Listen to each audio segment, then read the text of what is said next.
O meu pronunciamento hoje será mais curto, senador.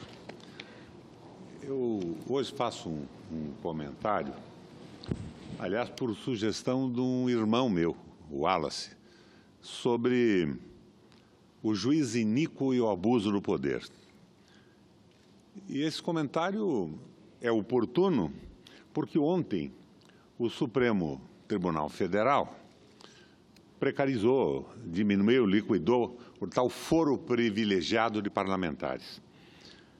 Eu sou extremamente tranquilo para falar nisso, porque há muitos anos eu afirmo que um agente público eleito, principalmente o eleito, não devia ter foro privilegiado para nada, não devia ter nem sigilo fiscal. Lida com o recurso público, é representante da população e a sua vida econômica devia estar absolutamente aberta para a fiscalização dos seus eleitores. Sempre fui contra essa história de foro privilegiado. Mas o foro privilegiado no Brasil atinge mais de 50 mil agentes públicos, inclusive juízes e promotores. E o Supremo Tribunal ontem abriu uma brecha para o fim do foro privilegiado, eu aplaudo a medida, apenas para parlamentares, preservando a eles mesmos, aos juízes, aos promotores e aos mais de 50 mil agentes públicos no Brasil.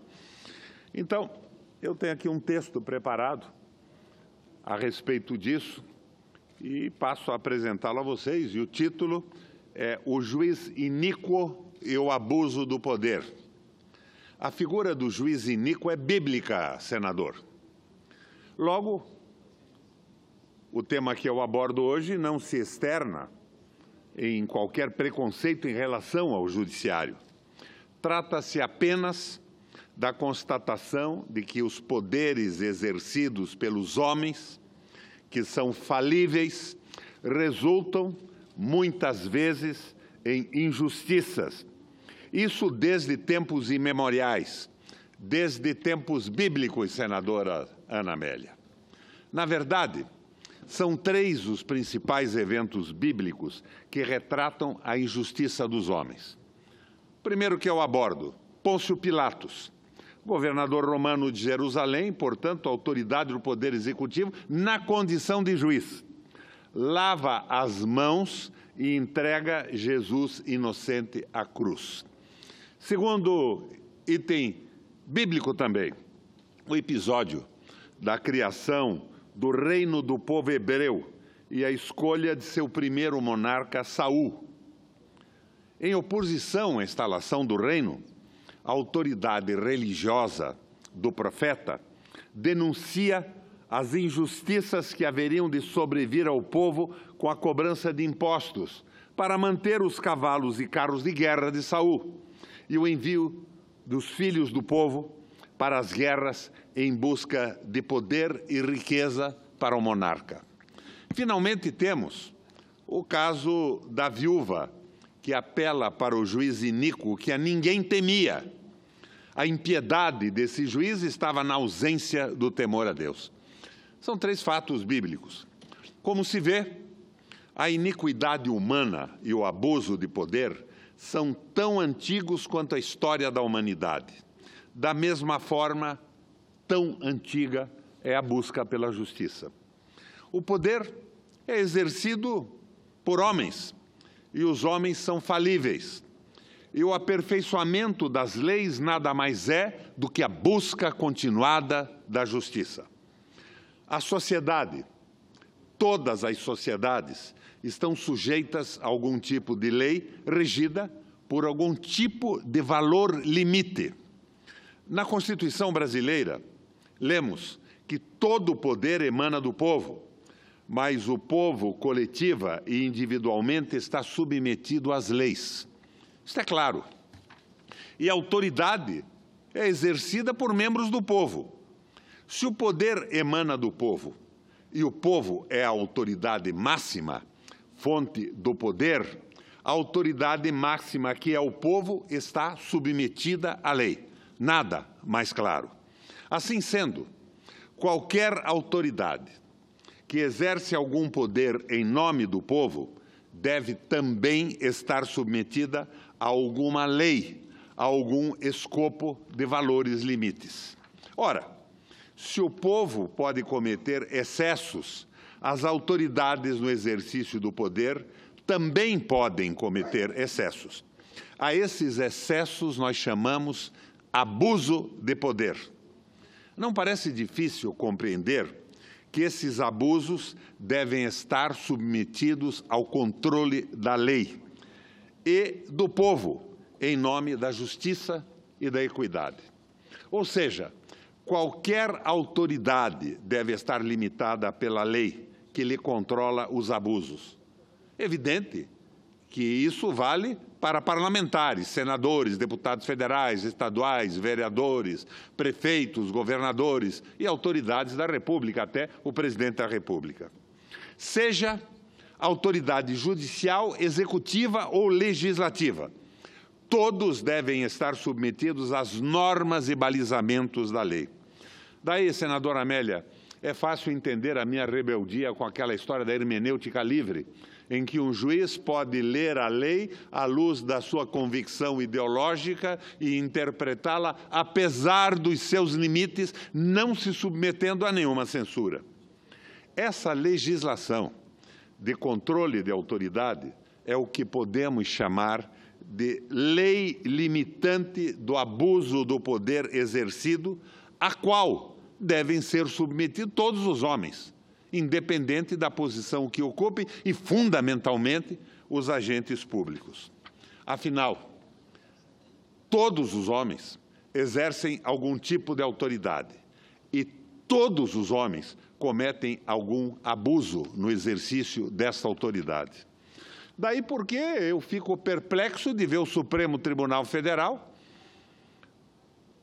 decidir que os parlamentares devem, e concordo com isso, se submeter à lei, que essa história de foro privilegiado na legislação brasileira está encobertando muitos abusos de autoridade, encobrindo roubos que não conseguem ser desvendados e condenações que nunca ocorrem.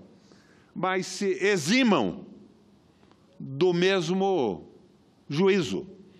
Eles estão acima da lei, juízes, promotores, fiscais, mais de 50 mil, e criminalizam a política brasileira, estabelecendo dessa forma uma espécie de ditadura do Poder Judiciário. Louvo o fim do foro privilegiado, mas espero que esse Congresso explicite por lei que isto vale para todos os agentes públicos, do Judiciário, do Executivo e do Legislativo. Era, como disse ao nosso presidente em exercício do comando da mesa, um pronunciamento curto, mas nem por isso acredito menos oportuno.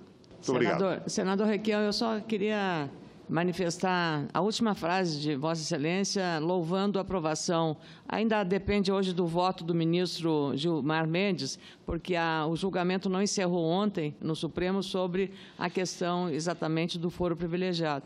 E Vossa Excelência, eu não diria radicaliza, mas vai a fundo, primeiro de uma análise, fazendo a simbologia histórica, né, do Pilatos que lavou as mãos. Não é isso que nós queremos do Judiciário, né, que lave as mãos e deixe passar. Não queremos de nenhum agente público também que tenha esse grau de omissão. Mais de 50 mil no Brasil. De omissão, exatamente. Então, é preciso tratar essas questões com esse equilíbrio de tratar as coisas como elas são. A lei é igual para todos. Nós estamos vendo agora, mesmo nos Estados Unidos, o Donald Trump vai às barras da justiça, vai ter que prestar depoimento, como foi assim com Bill Clinton, o antecessor, na democracia mais consolidada do mundo. Então, nós não podemos temer, porque a lei é igual para todos. E essa forma de ver a questão de abrir inteiramente a questão do foro privilegiado, por uma questão até de igualdade. Quer dizer, nós somos vigiados, nós somos, e o foro para nós também está limitado. Mas, como disse Vossa Excelência, é preciso ampliar o limite desse privilégio, ou dessa garantia, ou dessa prerrogativa, ao ponto de que a sociedade se sinta devidamente acolhida. E as instituições, cada uma exerça rigorosamente o seu papel. Não pode a hermenêutica, como Vossa Excelência diz, que é um termo jurídico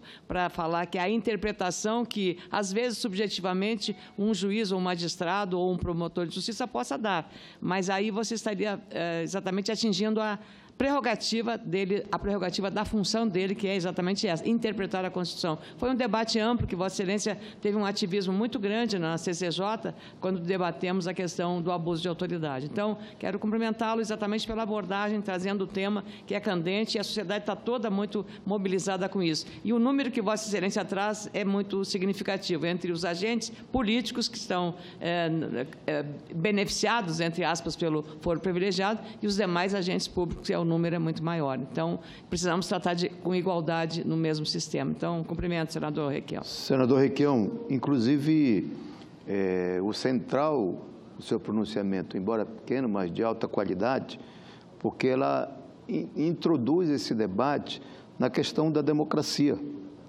né? Nós entendemos que o seu pronunciamento e os limites de poderes, ela põe exatamente em xeque qualquer visão de autoritarismo, de ditaduras, né?